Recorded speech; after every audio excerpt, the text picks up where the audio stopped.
নমস্কার, আপনারা দেখছেন বিগ নিউজের সঙ্গে আমি অনিকেত। অঙ্গনবাড়ির যে মহিলারা তাদের যে নবান্ন অভিযান, সেই নবান্ন অভিযানে কিন্তু বাধা পড়েছে। আমরা ইতিমধ্যে দেখতে পেরেছি যে নবান্নের অভিযান অঙ্গনবাড়ি যে মহিলারা তারা পরিকল্পনা করেছিলেন এবং তাদের বিভিন্ন দাবি ছিল। তাদের যে অঙ্গনবাড়ি তার মধ্যে বিভিন্ন দুর্নীতি কিন্তু যুক্ত হয়েছে, তার জন্য সেই দুর্নীতি যাতে না হয় সেই কারণে তারা বিভিন্ন দাবি নিয়ে কিন্তু নবান্নের উদ্দেশ্যে ডেপুটেশন দেওয়ার জন্য কিন্তু এগিয়ে চলেছিলেন।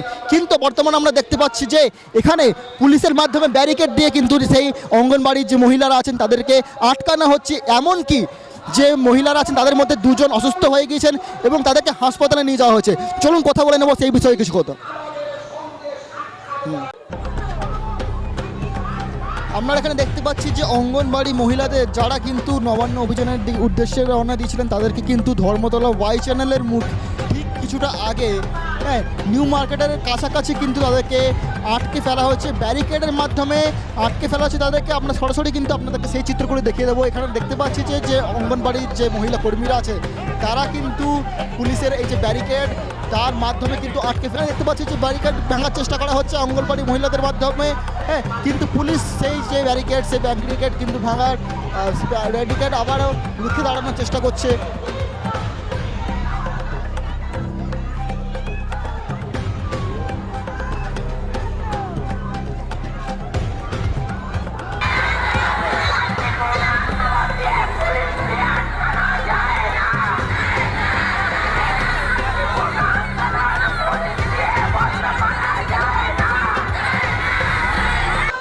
আচ্ছা, আন্দোলনের সময় এখানে অসুস্থ হয়ে পড়েছে, কি বলবেন এই বিষয়ে আপনি? না, আমাদের দিদি তো প্রকৃত অসুস্থ হননি। আমরা আমাদের দাবি দেওয়া নিয়ে রাজ্য স্তর থেকে আজকে এসেছি।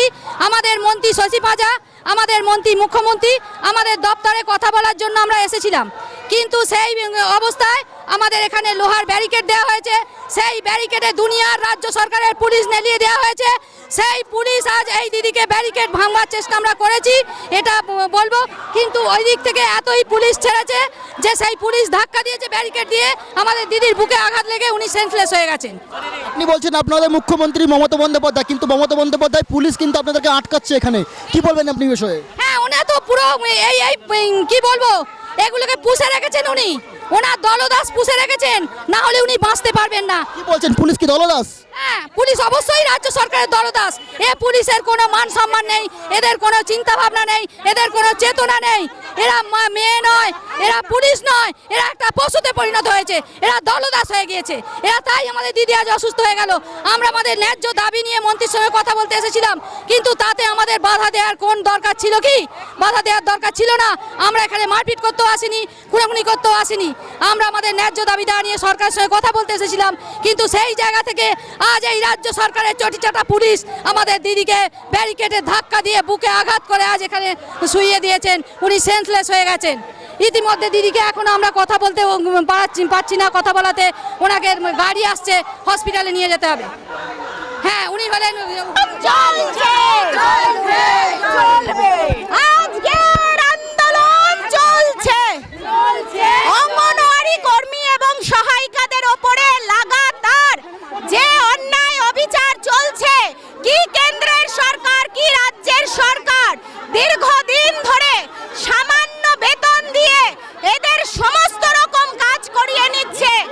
আমাদের সম্পূর্ণ মিথ্যা প্রতিশ্রুতি দিয়ে আমাদের দিয়ে পোষণ ট্রেকারের কাজ করানো হচ্ছে, অন্যায়ভাবে করা হলো।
অথচ সেই সমস্ত সবজি বিল, ফুয়েল বিল 3 মাস, 4 মাস, 5 মাস পর্যন্ত তারা আটকে রাখে এই সামান্য বেতনের কর্মচারীদের পকেট থেকে নিজেদের পকেট থেকে সেই টাকা দিয়ে তারা অঙ্গনওয়াড়ি কেন্দ্রগুলোকে চালায়। অথচ যখন সরকারের কাছে দাবি জানাতে আসে, আচ্ছা আপনার নাম কি? আপনার নাম কি? আমি মানসী রায়।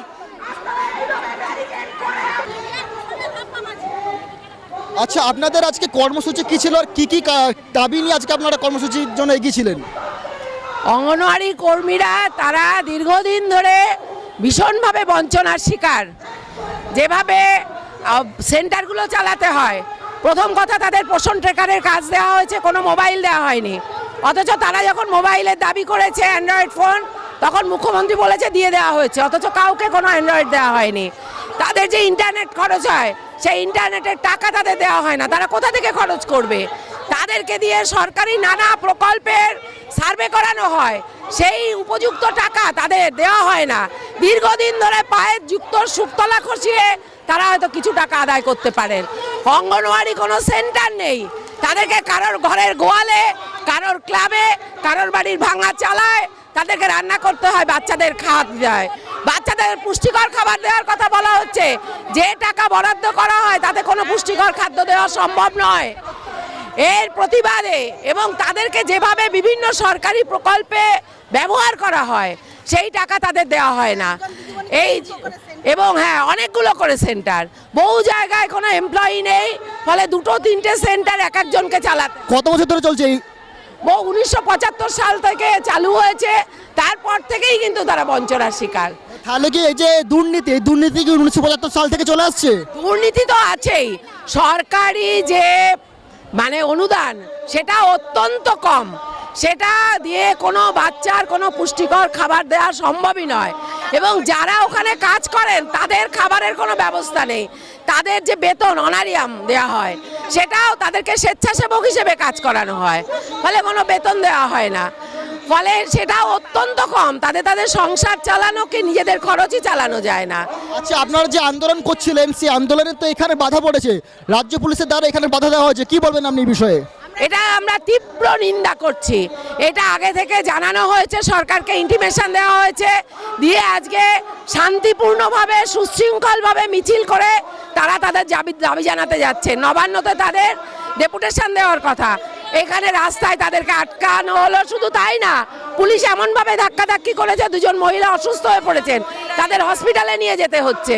তাহলে ন্যায্য দাবিতে যারা আন্দোলন করছেন, যারা সারা বছর মুখে রক্ত তুলে পরিশ্রম করছেন সরকারি প্রকল্পকে কার্যকরী করার জন্য, তাদের নিজেদের পেটে ভাত নেই, তারা নিজেদের পেটের ভাত জোগাড় করতে পারছেন না, তাদের শোষণ করা হচ্ছে।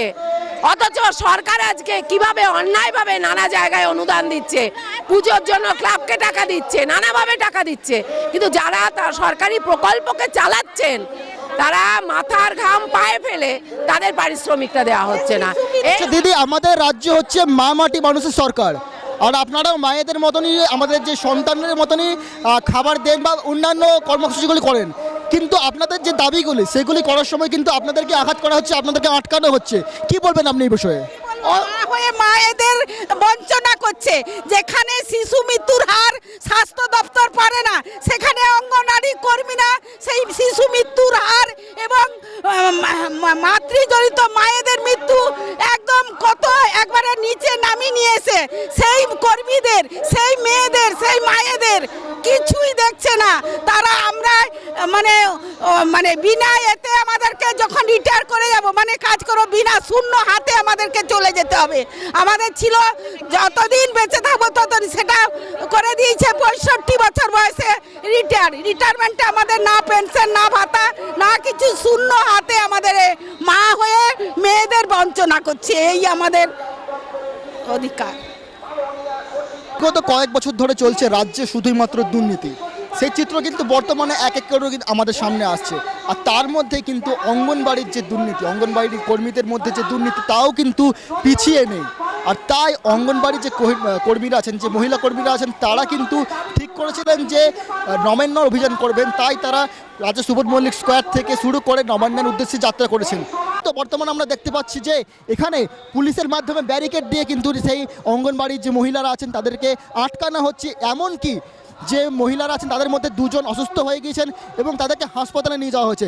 চলুন, যে আন্দোলনের সময় কিন্তু যে অঙ্গনবাড়ি কর্মীরা যারা কিন্তু আন্দোলন করছেন তাদের মধ্যে একজন কিন্তু অসুস্থ হয়ে পড়েছেন এবং আন্দোলনের মাঝপথে কিন্তু তাকে এখানে তার শরীরের অসুস্থতা দেখা গেছে, তার মাথা ঘুরিয়ে গিয়েছে এবং সেখানে তার জন্য তিনি কিন্তু এখানে শুয়ে পড়েছেন এবং তার যে বাকি যে সহকর্মীরা আছেন তারা কিন্তু তাদেরকে ক্রমশ জল দিয়ে যাচ্ছেন, তাদেরকে হাওয়া করে যাচ্ছেন যাতে তার সুস্থতা দ্রুত হয়। আপনাদেরকে কিন্তু আমরা সরাসরি কিন্তু সেই চিত্রগুলি আমরা দেখিয়ে দেবো।